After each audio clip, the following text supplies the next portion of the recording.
Welcome back to What Matters This Week. I'm Lauren Maloney. Joining us this Sunday is Professor Teresa Mayers of Anthropology at UVM, also the author of a new book out this month called Life on the Other Border, Farmworkers and Food Justice in Vermont. Teresa, I really appreciate you being here. Yeah, thank you for having me.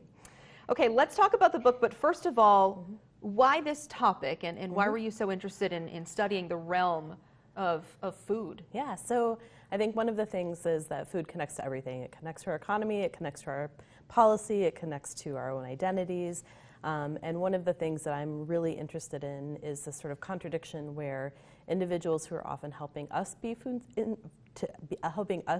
secure, whether it's through restaurants or farm work, are often those that are not getting enough food themselves. And when I came to Vermont, while I'm an anthropologist, and typically anthropologists work overseas or work, in communities that aren't their own, I like to do the work close to home. And when I moved to Vermont, the idea of researching food access here within the farm worker community it hadn't been done, and it was something that I was really interested in. When it comes to the borders, there is so much talk right now on the southern border. Absolutely. But your research started, 6-7 years ago, as you said. Is there that much of a difference when you compare then and now? Yeah, absolutely. So I think one of the things that I sort of processed through the book, or realized through the book, is I thought I had all of my data collected, and then we had our last election. And that certainly has had an important impact in how we talk about migration, how we talk about borders. And so I ended up doing some follow-up research after the election as well. And we don't necessarily, when we think about borders, we don't think about the U.S.-Canada border. We often think about the U.S.-Mexico border for a good reason, because that's where there's a lot of things happening. But one of the things that I realized through this project is for individuals who have crossed through that southern border and are now living along this northern border, the idea of sort of living in a borderlands is something that they experience every day. And whether it's because of a fear of border patrol or a concern for ICE, that's something that is really predominant in their daily lives. Okay. So let's go back into one of the main points that we were told about that might be astonishing to some. 18% of Vermont's undocumented migrant farm workers are food insecure. Yeah. And that's hard to believe, you would imagine. Yeah, so and if you look at how that compares to the Vermont average right now is about 10%. And I think one of the things that I realized through this book is that the way that we measure food insecurity, the way that we get at those numbers, is actually, in my mind, undercounting what's really happening. Because it does have this assumption sort of built into these surveys that if you have money, you have food. And with farm worker community here in Vermont, money is not necessarily the most pressing issue that they experience when they're trying to access food. Oftentimes it's getting to the grocery store, getting time off from work, getting a ride to the grocery store, having a lack of fear about going grocery shopping. And so while there's certainly, the numbers demonstrate that 18% of the individuals who I surveyed, I would say probably nearly all of them describe the really significant access barriers that they have that can't be captured in sort of numbers, but are captured more in stories. So it's time to get the food. Yeah. I see. It's often the time to get the food, the time between shifts, but it's also about sort of getting to the store and being unafraid to go grocery shopping. Individuals will often describe the fear that they experience going off the farm, the fear they experience being in public, and that has to do with the fact that it is a border state. The majority of workers are here without documentation, and there's a very realistic fear about being in public. And has that fear increased? Yes. In the past 2 years, given the current administration? Yeah, definitely. I think the fear has increased, and I think that there's also just a lot of stress and anxiety sort of with respect to food, but also with respect to the well-being of people's children and a number of other things. So yeah, I think the fears have increased, but at the same time, we're in an interesting period in Vermont where, while we have some very significant issues with respect to the daily lives of farm workers, we also have some really important farm worker organizing that's been happening. And I feel like the time has really come where a lot of Vermonters are much more aware of what's happening with respect to migrant labor in the state.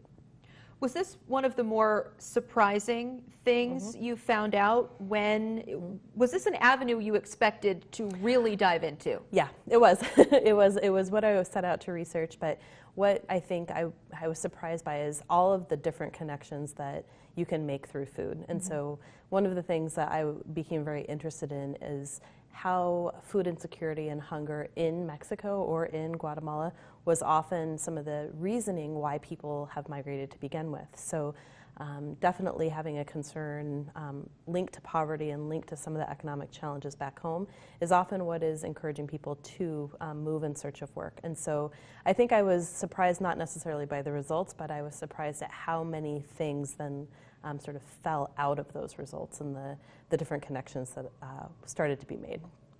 Now, in 2014, Vermont passed the driver's privilege card. Absolutely. Which gave some farm workers more of an ability to just drive, to go to a doctor's appointment, to bring their kids to and from school. Did that change the research? Did that change what you learned? Yeah, it's definitely something that I've looked at, and that has been a really important and significant policy change in Vermont. And that has had some impact, definitely, on people's ability to get to places, especially I feel like access to healthcare has improved, and there's been some increased ability of farm workers to get to their own appointments rather than relying on others to drive them. But I think that there's also the fact that if you're driving along the northern border, even if you're driving with your driver's permission card, that doesn't necessarily change the fact that immigration policies are federal policies.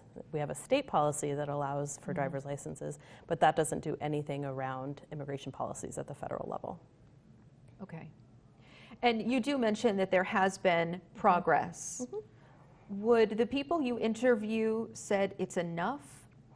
I think that they would say that it's a good step, but maybe not enough. I think that one of the things that is exciting and changing sort of what's happening on the ground are programs like the Milk with Dignity program that's opening up some really interesting changes within the dairy industry itself. I think that that's been an important step, but I think that there's been some really good support including within our elected representatives. But whether it's enough, I don't know if that's the case.